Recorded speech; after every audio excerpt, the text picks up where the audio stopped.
Every day I'm hustling, hustling, hustling, hustling, hustling, hustling. Welcome to the Tour Track with Adam Connolly and myself, Vaughn Hart. We bring you destination experience operators from all over the world to chat about their experiences, find out what makes them and their businesses tick. Joseph, do you want to go ahead and just tell us a little bit about who you are, what your tours are all about? Okay, so my real name is Joseph Amster, and but I am the co-owner and operator of Time Machine Tours, which basically consists of 3 different tours, all very different from each other. The first one being the one that I do most of the time, which is Emperor Norton's fantastic San Francisco Time Machine. And that's where I portray this person. He's Norton the First, born just outside of London in Deptford, but raised in South Africa, and came to San Francisco, had a lot of money, made more, lost it all on rice, declared himself the Emperor of the United States. Would later add the title Protector of Mexico. Everyone here treated him as if he really were that for 21 years.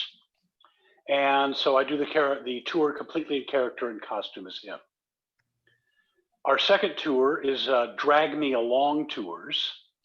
And it's sort of a similar idea. They're both history tours done in character as real people from San Francisco. But in the case of that one, it is a drag queen, my partner, a husband actually, who portrays the Countess Lola Montez of Lansfeld. Once again, a real person, lived here in San Francisco at one point, was famous for her spider dance. And the third tour is San Francisco Food Safari. I wear a chef's jacket and I become Chef Joseph for that. I do have a culinary background, worked professionally as a chef for a while. And that is a food tour that's a little bit different than most of the food tours, because most of the food tours are tasting tours and they cost $80, $100.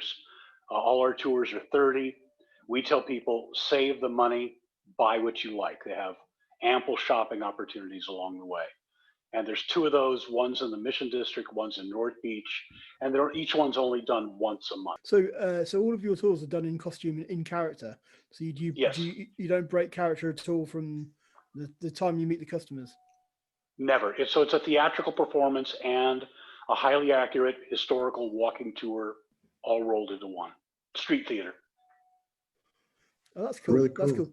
I live in Nottingham, and we have Robin Hood who does that here. Oh, sure. Yeah, a guy who dresses up as Robin Hood and takes you around and We are the only people that we know of in San Francisco that are doing tours in character as people from the city's history. Yeah. You don't usually associate people in San Francisco as putting clothes on. It's more the opposite, isn't it? This is true. And this gets pretty hot in the summertime. Vaughn, are you on safari now? That's a cool hat, man. I feel left out. I haven't got a hat. Yeah, I didn't want Joseph to be alone in this, so I'm joining him on this food safari. So I'm That's eating great. as usual, and I got my safari hat and my guys in the back. I used to wear one of those on the food safari, but it got too difficult to carry around, so I started wearing a chef's hat instead. That's a pretty heavy hat. Yeah, it was a bit much. I'm gonna put it to the side and pimp it a little bit. That's great. You look like you just lost the audition for Driving Miss Daisy. That was years ago when I lost that audition. Stop bringing that up. Goddamn Morgan Freeman. Every time. Joseph, the way you're talking to us now, is that your character for the tour? Or do you have like a... No, when I'm the Emperor, I talk completely differently and I'm much more dramatic and much more, I ham it up a lot, shall we say. Okay. So it's a totally different voice, yeah. Right. And you mentioned you have a culinary background, but do you have a theatrical background as well? I do. I was a theater major at San Francisco State, 1974 to 1976, and then promptly never worked in the theater again. And then I actually went into cooking. I got hired at a restaurant here in San Francisco while I was in college. Started off as a busboy and ended up being the cook for the place. It was a soup restaurant, and I would make 1,500 gallons of soup every day. Cool. So how long have you been operating? How long have you been taking people around San Francisco? We were founded in July 2011, so it's been just over 9 years now. Have you built up a good relationship with a lot of vendors and people in San Francisco? Are you kind of a well-known figure on the streets? Oh yes, I classify myself as a D-list celebrity. So people know me, but I'm not like, up there in the rarefied air with the rest of the biggies that are here. But I show up for civic functions. I get called out to do events, all kinds of different things. So yes, people definitely, everybody just calls me the Emperor now. And it's been a very rewarding experience. I was out doing my first tour last Saturday since March 12th. And it was a charter, and people were just overjoyed to see me back. And it's the response I normally get. People are just very happy to have the Emperor walking among them again. It's a big deal here. What do you typically advertise in? Where have you found the most success out of all those places? Social media, TripAdvisor, Facebook, Twitter, Instagram. Haven't had much luck with other areas of advertising. Lost a lot of money on print advertising, Yelp ads, that sort of thing. So I just don't do that anymore. It's all got to be, for me, it's got to be pay to play.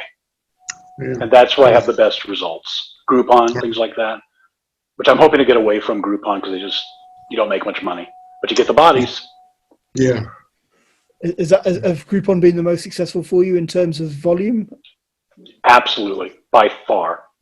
Wow. I have good luck on Gold Star as well. And Gold Star, I get to keep more of the money. I don't know if you're familiar with them.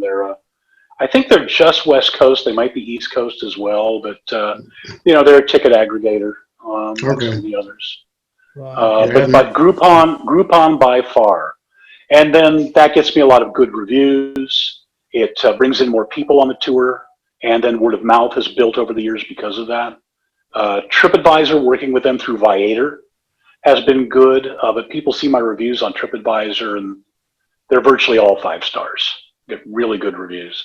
So those things have really helped me. But the traditional venues for advertising have not really done me any good at all. Right, okay. Have you got a plan, a strategy for trying to move away from Groupon at all? Not really. No, I'm going to stick with them for a while longer during the startup. There's a lot of fear involved with me doing that because I know that a lot of my customers find me through that, and I'm not sure they're going to find me if I'm not on there. So even though I don't make a lot of money on them, at least I'm making some money. I do get a nice check every month from Groupon.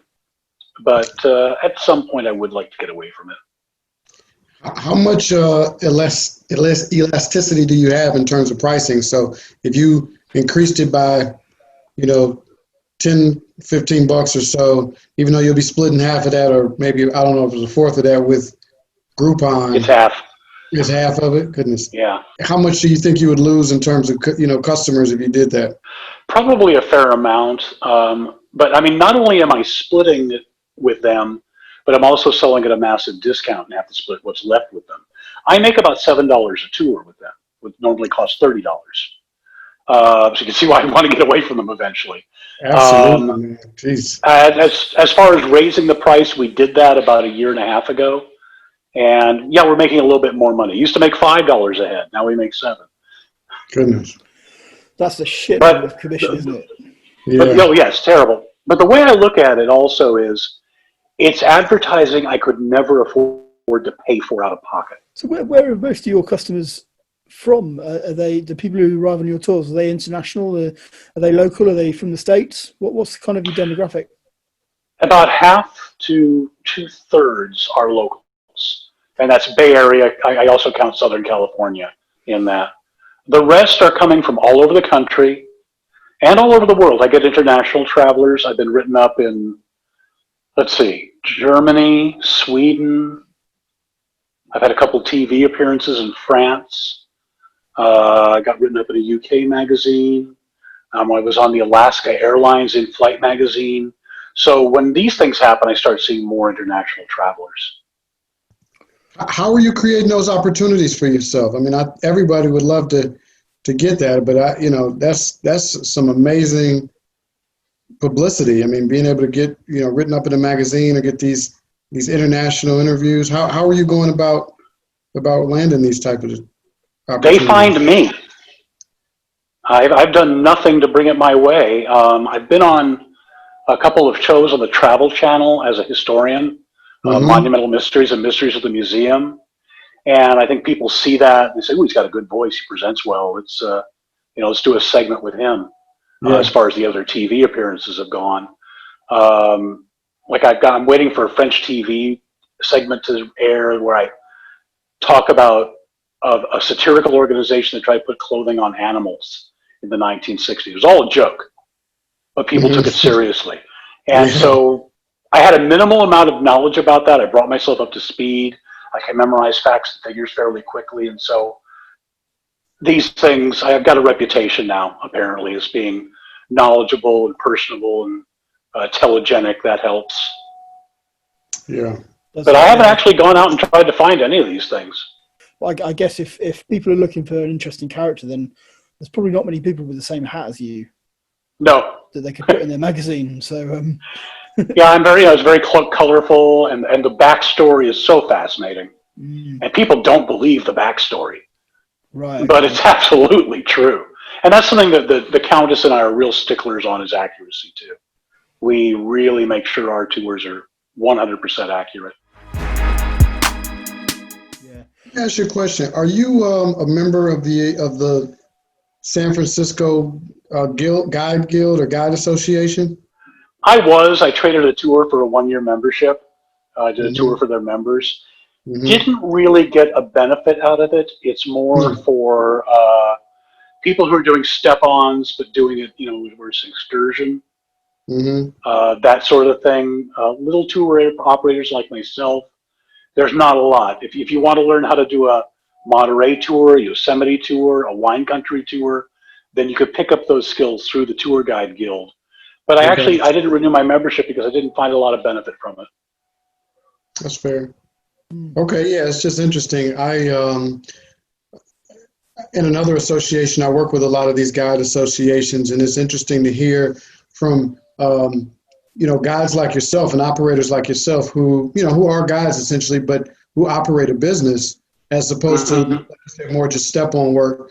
What could we tell them? What I could take to them to find out? Listen, here's what they're missing when they are part of that association, or why they don't renew their membership. And it's interesting because they have so much knowledge and skill to offer, but and resources. But it's just interesting to hear what they're missing and how they how businesses like yours don't benefit. So that's good information. Same goes for the San Francisco Tourism Bureau.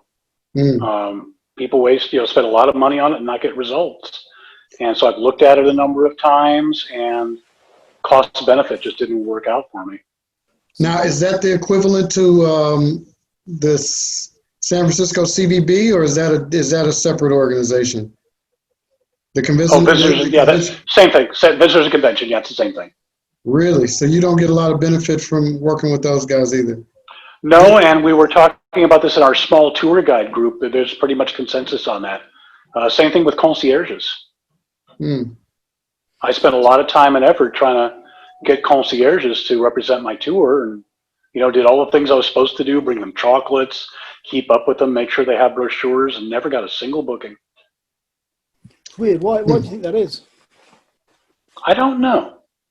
But people have warned me that was a futile effort, but I didn't listen to them, and they were right. Operations-wise, I don't need a lot, so I didn't really see that as a benefit. What's the reservation system that you use, if you don't mind? Peak Pro. Okay. I was one of their earliest customers. I'm in their promotion film. Okay. They solved a rather serious problem I was having, because I tried some other ones like Travel Zoo, and I forget what the other ones were. They don't exist anymore. I think Peak Pro bought one of them. And I was having a lot of trouble with Groupon vouchers, because in the other systems I would have to upload all the voucher numbers as I got them so they could input their voucher number, and inevitably it didn't work. And I would end up with angry customers. I don't want angry customers. Yeah. So I told Peak when I went with them, I think it was about 7 or 8 years ago, I said, if you can solve this problem for me, I'll go with you. And so we did a workaround where if they have a voucher, they just put it as their promo code, the word voucher. and then they have to produce a valid voucher that then I then scan from Groupon or whatever the other sources are to make sure it's valid. And so there's no opportunity for fraud, and it's worked beautifully. Good. We've heard a lot of good stuff about Peak Pro. Very happy with them. Good. Oh, one thing I want to talk about too is I also make a fair amount of money giving lectures and doing personal appearances. I bet you're quite popular actually in terms of turning up to various events that people have got on and making someone a character or whatever. I'm doing one on Monday. It's a boat in the harbor, and they're going to be skywriting a heart over the Golden Gate Bridge. So that's things like that. But also my lectures are all about an hour long. I've got 4 of them. They're all PowerPoints, and I get a fair amount of gigs doing that.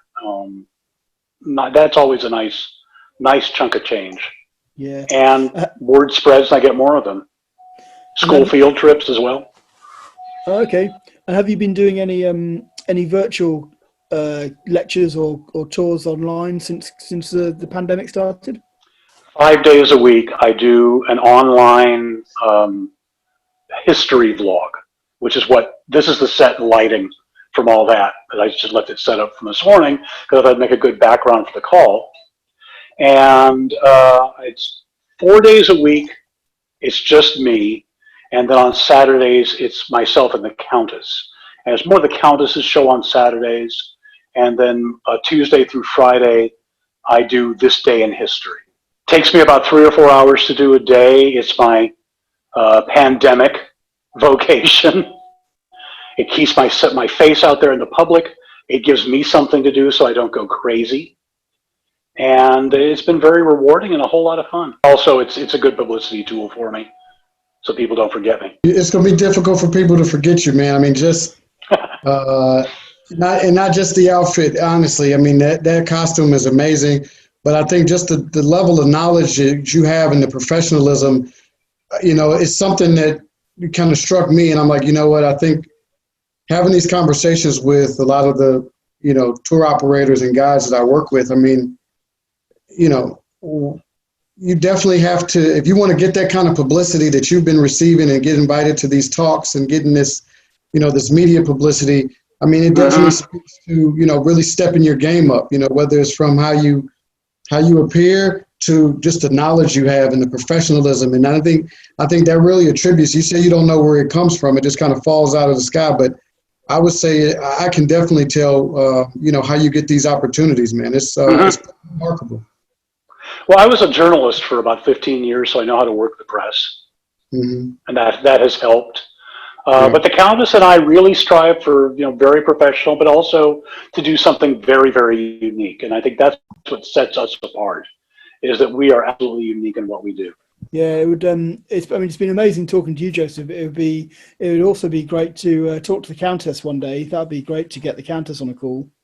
I could probably arrange it. We definitely appreciate you taking the time with us today. And, those things that you mentioned are certainly all the things that we're working on putting together right now. From the promotion side to the networking to, just providing all those resources that you weren't getting from, or at least some of the resources that you weren't getting, some of the benefits you weren't getting from these other associations. Something that we want to kind of roll all into one and provide everybody this stuff it's free for as long as we can. And once we do have to start charging people for as little as possible. So just know that we're definitely working hard for, for guides and for tour operators like you, because we know there's a huge need and for that support and that promotion. Thank you, man. Yeah. Have a good day. You too.